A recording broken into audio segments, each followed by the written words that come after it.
The numbers don't lie, Adelaide. $800,000 lost under your watch. Your creative vision is stagnant, your client relationships are deteriorating, and frankly, the board has lost confidence in your leadership.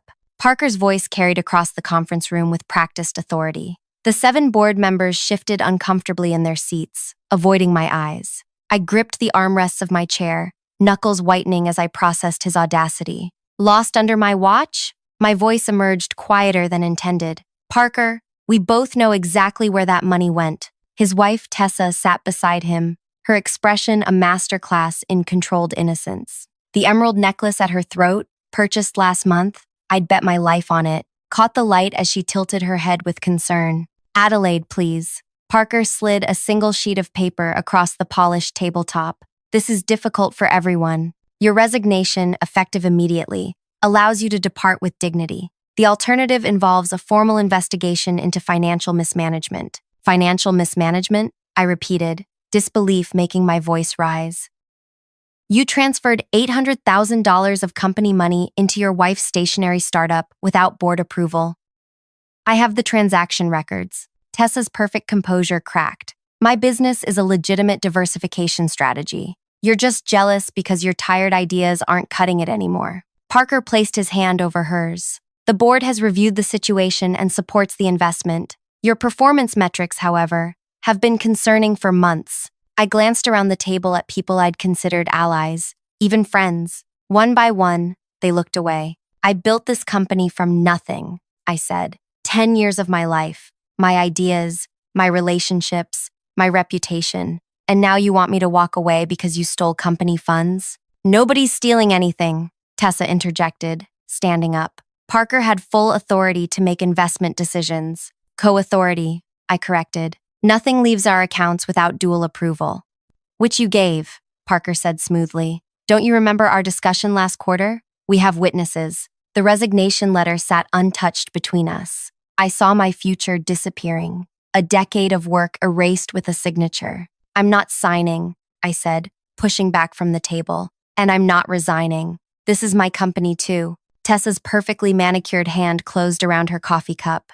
Know when you're finished, she hissed, then flung the contents directly at my face. The hot liquid splashed across my blouse, droplets searing my skin. Gasps echoed around the table as I sat there, coffee dripping from my chin, the smell of hazelnut creamer mixing with humiliation. Nobody moved to help me. Nobody spoke. This meeting is adjourned, Parker announced calmly, as if his wife hadn't just assaulted me. Security will escort Adelaide from the premises. Her access codes will be deactivated by end of day. As I sat there, soaked and stunned, I made a silent promise to myself. This wasn't over. Not by a long shot. Wow, I can't believe how many of you have messaged me saying you've experienced workplace betrayal too. It means so much that you're connecting with my story. If you're finding value in these experiences I'm sharing, please hit that subscribe button and leave a comment about the worst betrayal you've ever faced. Your support keeps me going through this difficult journey. My name is Adelaide Quinn, though everyone calls me Addie. I'm 34 years old with an eye for details that most people miss and a memory that rarely forgives. Growing up in a small town where everyone knew your business taught me to observe without being observed, a skill that would prove invaluable later. I moved to the city with 2 suitcases, an event planning certificate, and ambitions too big for my hometown to contain. The early days were a blur of 12-hour shifts at catering companies, wedding planning assistant gigs, and networking events where I'd nurse one drink all night to save money. That's where I met Parker Ellis. He stood out in the crowded hotel ballroom, tall, articulate, with a magnetic confidence that drew people in. While I collected business cards with nervous determination, he collected promises and possibilities. You have good ideas, he told me that night, after listening to me ramble about interactive experience design. But ideas without execution are worthless. Parker had the business acumen I lacked: financial knowledge, operational experience, and family connections to capital. What began as conversation evolved into collaboration. We launched our event planning business, Spotlight Events, from a tiny rented office with water-stained ceilings and questionable heating. Our strengths complemented each other perfectly. I created experiences that clients couldn't stop talking about, while Parker handled the numbers and operational logistics. We worked 18-hour days, sacrificed weekends, and poured everything into building something meaningful. The first year nearly broke us. 3 major clients backed out, our initial investor pulled funding, and we spent one memorable week working by candlelight when we couldn't pay the electric bill. But we survived, then thrived. By year 3, we had a proper office and a small team. By year 5, our client list included regional corporations and wealthy families. Parker met Tessa at one of our events, a charity gala for the art museum. She worked in luxury retail marketing, all sharp angles and sharper ambitions. From the beginning, something about her made me uneasy, though I dismissed it as simple jealousy over how she commanded Parker's attention.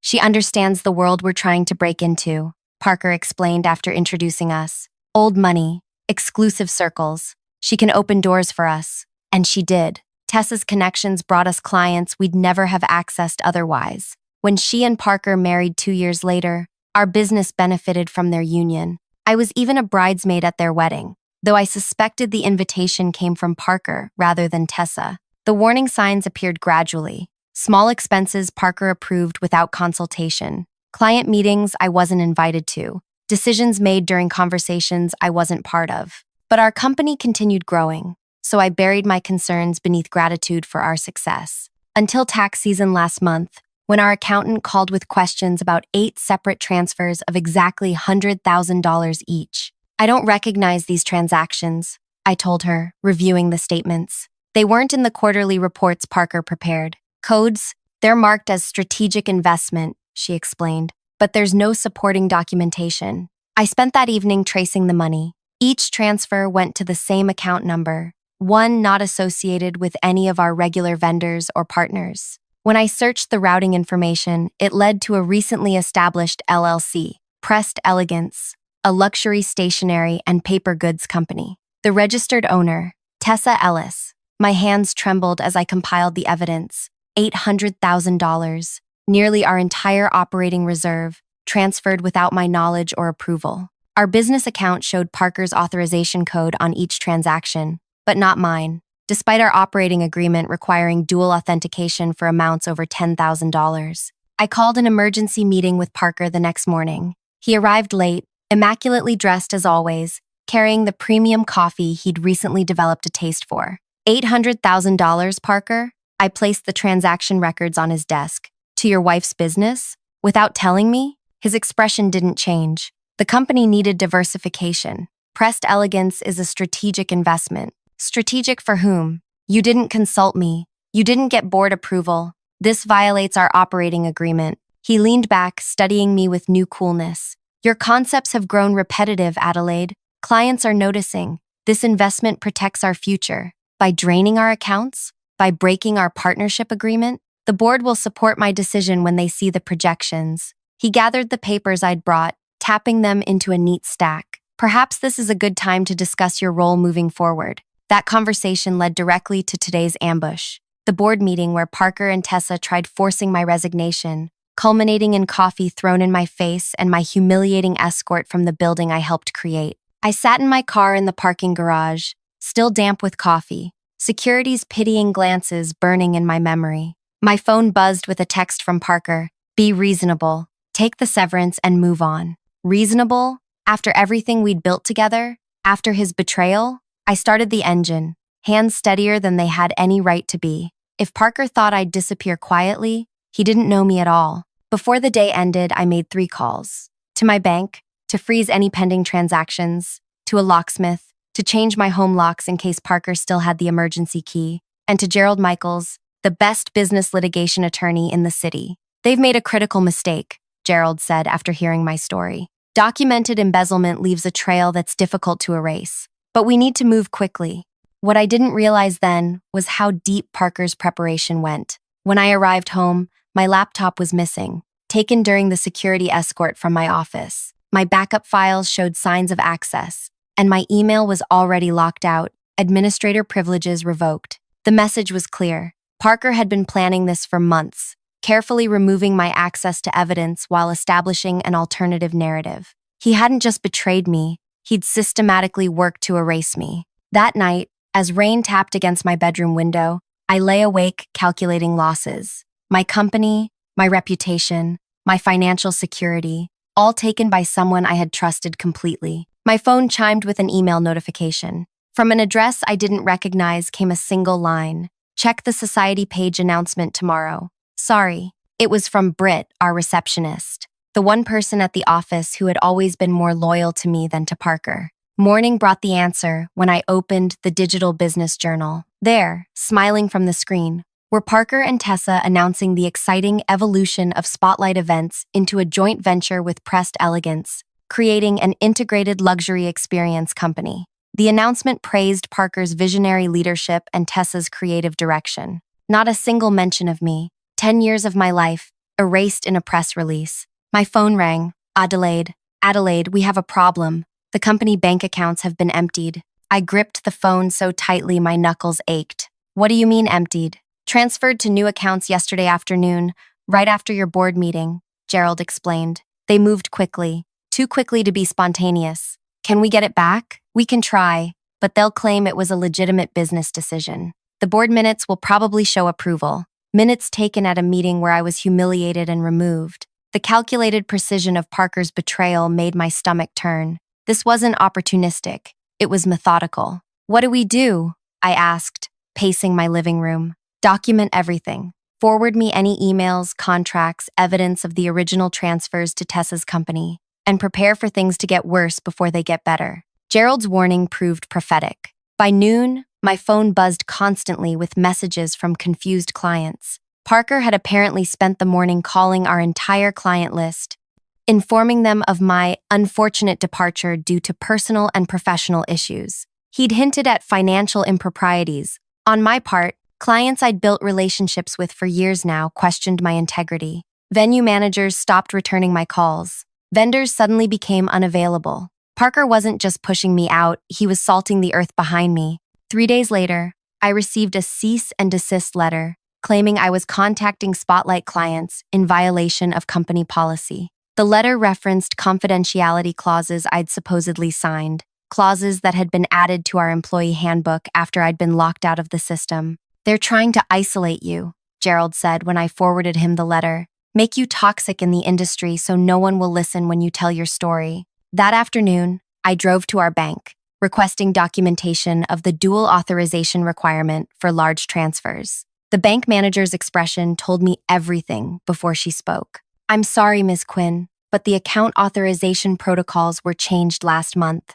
Mr. Ellis is now the sole required signature on all transactions. That's impossible. Our operating agreement requires dual authorization.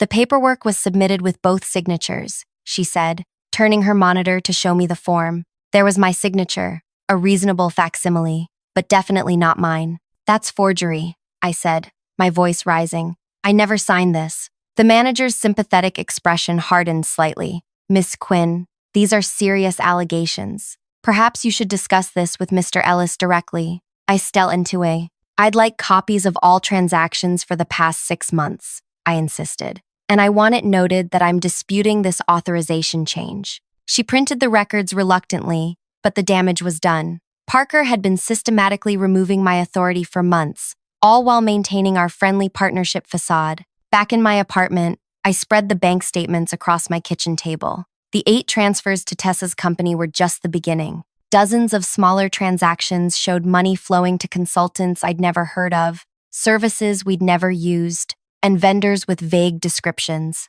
My phone rang. An unknown number. Adelaide? It's Holly from accounting. Her voice was hushed, nervous. I'm calling from my personal phone. They let me go this morning. Holly had been with us for 3 years, meticulous and honest. Why? Budget cuts, officially. But I asked too many questions about those transfers. She paused. There's something else. They're shredding documents, boxes of them. And yesterday, they installed new accounting software and told us not to migrate certain files. My heart raced. Holly, would you be willing to tell that to my lawyer? Silence stretched between us. I need this job, Adelaide. I have student loans. I understand, I said, though disappointment sank heavy in my chest. I can't testify, she continued, but check your email. I'm not saying I sent anything before they took my laptop, but maybe check your spam folder. The call ended. I dove for my computer, finding an email with no subject line containing a single attachment. a spreadsheet titled Reconciliation, Backup.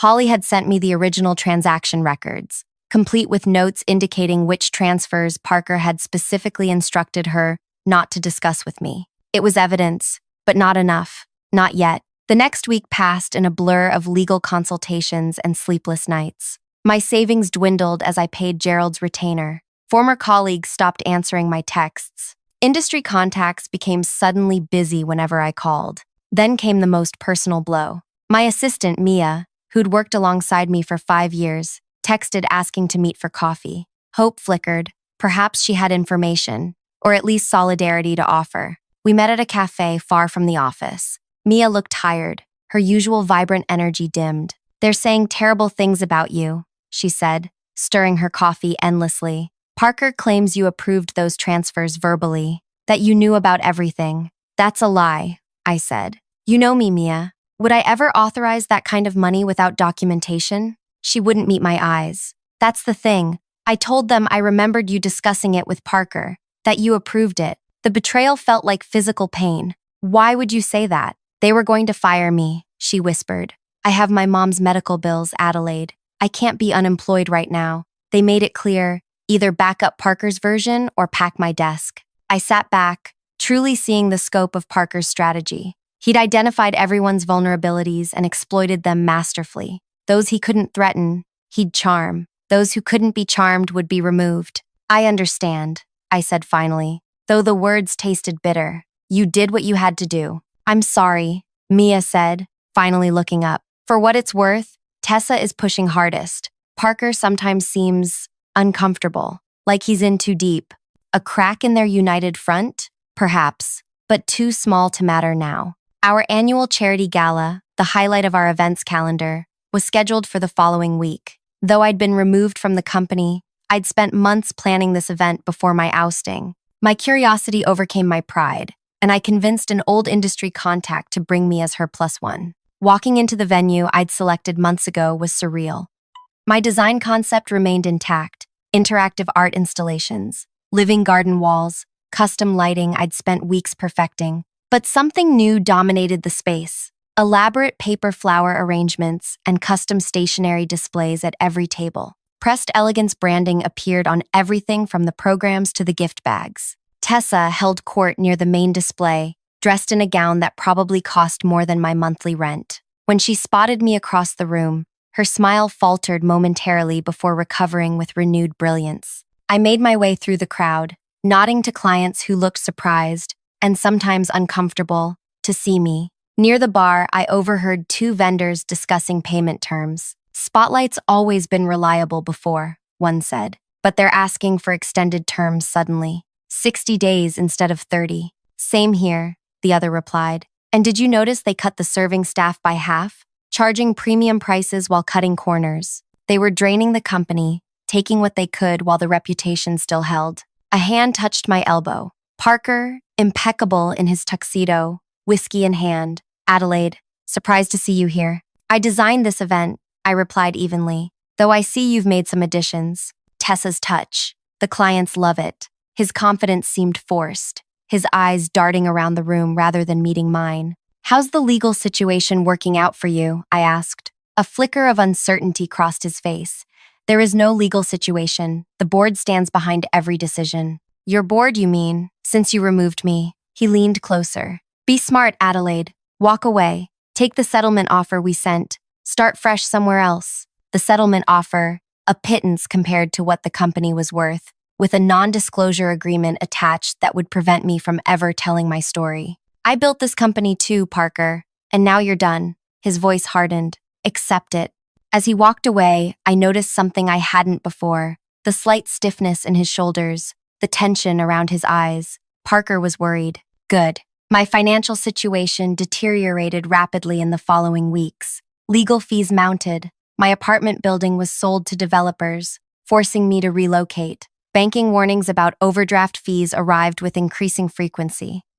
I moved to a tiny studio in an aging building on the edge of town, the only place I could afford while fighting this battle. One morning, surrounded by moving boxes in my new, much smaller space, I seriously considered giving up, taking Parker's insulting settlement offer, returning to my hometown with my tail between my legs. Then came the notification that broke something inside me. A professional association email announcing award nominees included Tessa Ellis for Innovation in Event Design, with a concept that looked eerily familiar. I clicked through to the detailed submission and felt physically ill. The design was mine, a concept I'd been developing for months, detailed in files I kept on my work computer, the computer that had disappeared during my escorted exit. They weren't just taking my money, they were erasing and replacing my creative identity. That night, I spread everything across my tiny kitchen counter: bank statements, emails, calendar entries, the few documents I'd managed to save before being locked out.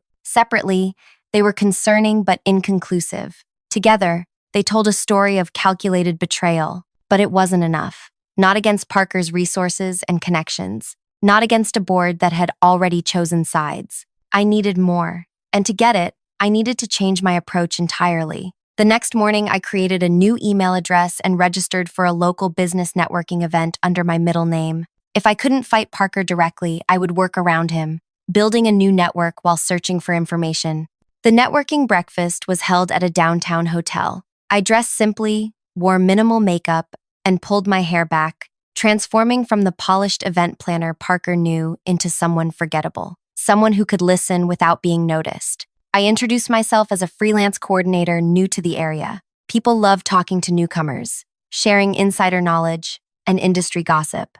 I asked questions about local vendors, venues, payment practices, and listened carefully to the answers. Be careful with spotlight events, a printer warned me over coffee. Their payment terms suddenly changed. We're still waiting on money from 3 months ago. A caterer shared a similar story. So did a lighting technician. A pattern emerged. Vendors left unpaid, contracts altered after signing, deposits that mysteriously required recalculation. I began attending every local business event I could find, always listening, always asking innocent questions that revealed more pieces of the puzzle. I started a spreadsheet, tracking companies, amounts, dates, patterns. By the 3rd month of my investigation, 27 local businesses had shared nearly identical experiences with Spotlight under Parker and Tessa's leadership. Each thought they were dealing with an isolated incident. None had connected the dots to see the systematic pattern spanning years. My breakthrough came at a women's entrepreneurship luncheon.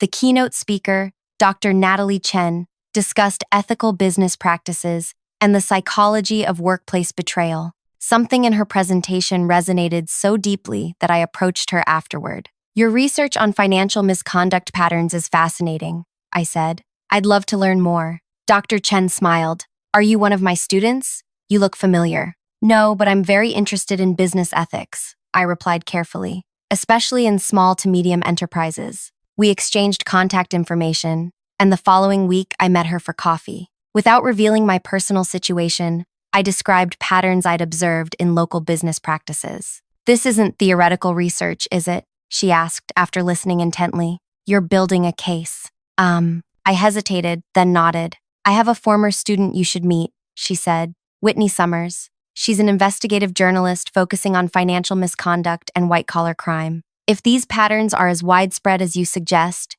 it might interest her." 3 days later, I met Whitney at her office. Unlike Dr. Chen, she recognized me immediately. "You're Adelaide Quinn from Spotlight Events," she said. "Your company's doing that big investor showcase next month." "Not my company anymore," I replied. "That's actually related to why I'm here." For the first time, I told my complete story to someone outside my legal team. Whitney listened without interruption, occasionally making notes. When I finished, she studied me with sharp, evaluating eyes. "What's your goal here, Adelaide? Revenge? Justice? Your company back?"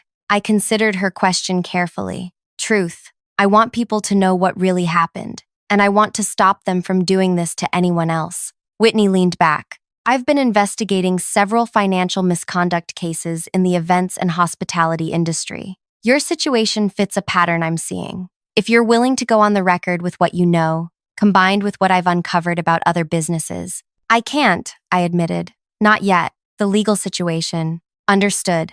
But these vendor issues you've documented, if they were willing to speak out." They're afraid of burning bridges," I explained. "This industry runs on relationships." "Let me worry about that part," Whitney said. Keep building your documentation. If we can establish a pattern affecting dozens of businesses, individuals become less vulnerable. I left Whitney's office with something I hadn't felt in months: possibility. The seed of a plan was forming, not just for my redemption, but for something larger. That evening, my phone buzzed with a text from an unknown number. Check your email. Password Justice2000 and 23W. Whitney had sent me a draft article titled Systematic Financial Manipulation in Regional Event Industry. It outlined predatory business practices affecting small vendors across the city as spotlight events featured prominently. The article was meticulously researched, connecting dots I hadn't even seen. It didn't name me as a source, but it mentioned former leadership pushed out after questioning financial irregularities. I was still reviewing the document when another text arrived. Timing matters. Spotlight Investor Showcase. 2 weeks from today. Yes or no? My finger hovered over the keyboard. This would be the point of no return. Parker and Tessa's Investor Showcase was their biggest event of the year. The moment when they courted wealthy potential backers for their innovative merger of events and luxury paper goods. If Whitney published her exposé during that showcase, I typed my response. Yes. The next 2 weeks unfolded with purposeful precision. Whitney interviewed 15 vendors who agreed to go on record about their experiences with Spotlight under Parker and Tessa's leadership. 3 former employees, including Holly from accounting, provided statements about internal financial practices they'd witnessed. I stayed deliberately invisible, feeding information to Whitney while maintaining my distance from the story. Parker and Tessa couldn't know I was involved. 5 days before the investor showcase, Whitney sent me the final draft for review. The article was devastating, methodically documenting a pattern of financial manipulation, delayed payments, and contractual bait and switches affecting dozens of local businesses. It included scanned contracts showing terms that had been altered after signing, email chains documenting broken promises, and a timeline of suspicious financial activities. Most damning were the direct connections to Tessa's company. Whitney had traced the money trail, showing how funds extracted from Spotlight and its vendors had directly financed Pressed Elegance's meteoric rise. Publication set for 7:30 p.m. on showcase night, Whitney texted, the moment everyone has their phones out for the presentation. Perfect timing. The showcase always began with Parker encouraging attendees to share the presentation on social media. Every potential investor would have their phone in hand when Whitney's story broke. 3 days before the showcase, my confidence wavered. What if Parker somehow knew? What if the article wasn't enough? What if people didn't care? My phone rang. Gerald, my attorney. We've been contacted by Spotlight's lawyers, he said without preamble. They want to discuss settlement terms. My heart raced. Why now? After months of stonewalling? They didn't say, but something spooked them. They're suddenly very interested in resolving this quietly. Consent. Had they discovered Whitney's investigation? Or was this just coincidence? What should I do? I asked. Meet with them. Hear their offer. It might tell us what they're afraid of. The meeting was scheduled for the following afternoon, just 1 day before the showcase. I arrived at Gerald's office 30 minutes early, rehearsing potential scenarios in my head. Parker entered alone, looking thinner than I remembered. The confident swagger had diminished, replaced by tightly controlled anxiety. Adelaide, he nodded curtly. Let's make this simple. We're prepared to offer a significant improvement on our previous settlement package. Gerald raised an eyebrow. Define significant. Parker slid a document across the table.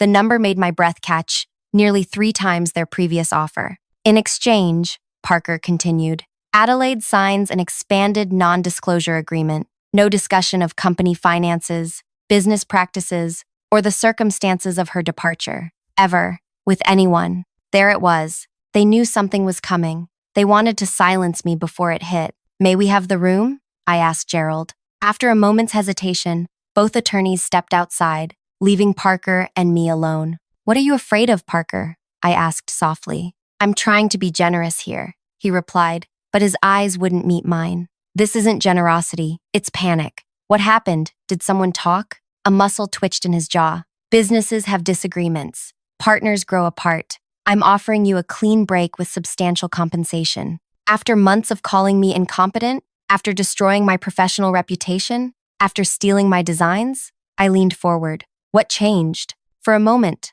something like regret flickered across his face. Tessa's gone too far. he said so quietly, I almost missed it. I never wanted. He stopped himself, composure returning. This offer expires at noon tomorrow. After that, we proceed with our countersuit for defamation. He stood to leave, but paused at the door. For what it's worth, I didn't know about the design theft. That was all Tessa.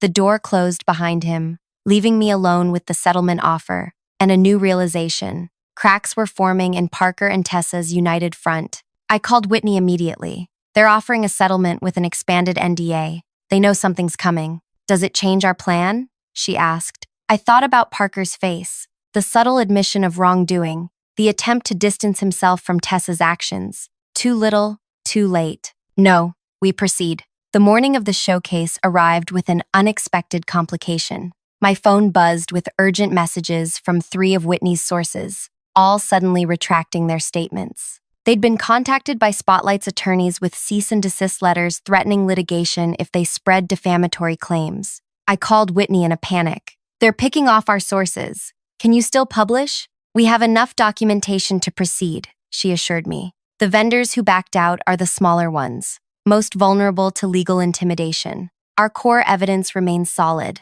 Still, doubt crept in. Parker and Tessa were fighting back hard. What else might they do before evening? At 4:30 p.m., Whitney called again. We have a problem. My editor is getting nervous about the legal implications. He wants to delay publication for additional review.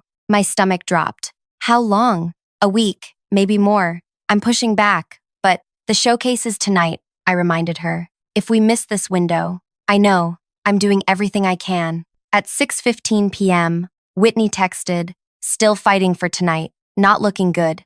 Our plan was unraveling. I paced my tiny apartment, weighing options. Without Whitney's article, I had no leverage, no platform, no voice. Parker and Tessa would continue their investor showcase unchallenged, securing millions in new funding based on lies and stolen ideas. At 6:45, a new text from Whitney, editor killed the story for tonight, wants more legal review. I'm sorry. I sat heavily on my bed, defeat washing over me. After months of careful work, everything had fallen apart at the final hour. Parker and Tessa would win again. Then my phone rang, an unknown number. Adelaide? This is Ben Torres. I was head of production at Spotlight until last month. I vaguely remembered him. Quiet, efficient, always in the background managing technical aspects of our events. They fired me after I questioned some equipment purchases. He continued. Listen, I'm working tonight's showcase, handling the multimedia presentation. Parker doesn't know I picked up the freelance gig through the venue's technical team. My pulse quickened. What are you saying, Ben? I have access to everything. The presentation slides, the video system, the audio, everything. Hope flickered back to life. What did you have in mind? At 7:20 p.m., I stood at the back of the elegant ballroom where Spotlight's investor showcase was underway. My press pass, arranged by Whitney, identified me as her photographer assistant. With my hair styled differently and glasses I didn't need, no one gave me a second glance. The room buzzed with potential investors, wealthy individuals, and corporate representatives looking for the next big opportunity. Parker worked the crowd masterfully, while Tessa showcased her luxury paper products at elegant displays around the room. At precisely 7:30, Parker took the stage. Ladies and gentlemen, thank you for joining us tonight. We're excited to share the future of Spotlight events and pressed elegance. A revolutionary merger of experiences and tangible luxury. The lights dimmed as Parker continued. Before we begin, I encourage you to share this presentation on your social platforms. Our hashtag for tonight is displayed on your tables. On cue, phones appeared in hands throughout the room. The massive projection screen behind Parker displayed the opening slide of his presentation. He clicked his remote to advance to the next slide. Instead of his carefully prepared investment opportunity overview, the screen displayed a simple headline, Financial Investigation, Pattern of Embezzlement, and Vendor Fraud Uncovered at Spotlight Events. Parker froze, confusion crossing his face as he clicked again. The next slide appeared, a chart tracking the $800,000 transfers from Spotlight to Pressed Elegance, complete with dates and transaction codes. There seems to be a technical difficulty, Parker said, voice strained as he frantically clicked the remote. Each click revealed more damning evidence, altered contracts, manipulated financial statements, screenshots of threatening emails to vendors who demanded payment. Tessa rushed toward the stage as confused murmurs spread through the audience. The screen changed again, showing Whitney's article in its entirety, published not in the business journal as planned, but on the investment showcase screens themselves. Ben had found another way. Phones throughout the room now pointed at the screen, capturing evidence instead of promotion. Several attendees were already reading the article, faces darkening with concern. "This presentation has been hacked," Tessa announced, grabbing the microphone from Parker. "These allegations are completely fabricated. Our attorneys will address this immediately." The final slide appeared, a simple statement: "Evidence packages containing complete documentation have been delivered to the District Attorney's Office, the State Financial Regulatory Board, and the Consumer Protection Division. Case number 27, CV202385541, an actual case number." Gerald had filed everything that morning. Tessa's composure cracked completely. "Turn it off!" she screamed at the technical booth. "Shut it down now!" But the damage was done. Investors were already leaving. Phones pressed to ears as they called their attorneys. Others photographed the evidence still displayed on screen. Parker stood motionless on stage, remote hanging limply from his hand, watching his future collapse in real time. I slipped out the side door as security personnel rushed in. In the lobby, I passed a woman in a dark suit speaking intently into her phone. "Yes, I need to pull all our committed funds immediately." "No, I don't care about the deposit. This is clearly a liability situation." My phone buzzed with a text from Ben. "Mission accomplished. File copies secured." Outside, the cool evening air filled my lungs as I walked away from the venue. For the first time in months, the tightness in my chest eased. I hadn't just exposed their fraud.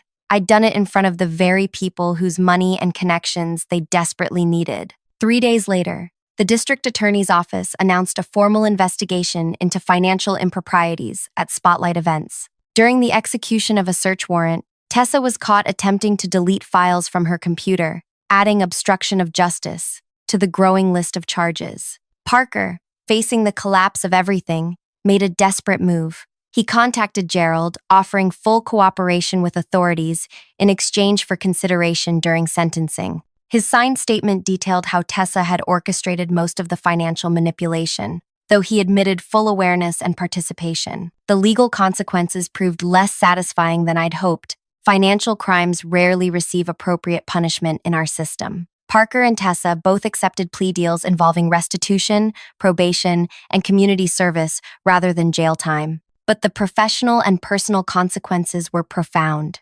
Court-ordered restitution forced liquidation of their assets, including their home and Tessa's company. Industry associations revoked their memberships. The Design Award Committee publicly rescinded Tessa's nomination after confirming the submission contained my stolen concepts. 6 months later, I received an unexpected email from Parker. He was working at his uncle's struggling print shop in another state. Tessa had left him after her family withdrew financial support following the scandal. He wanted to apologize, to explain his actions, to make amends somehow.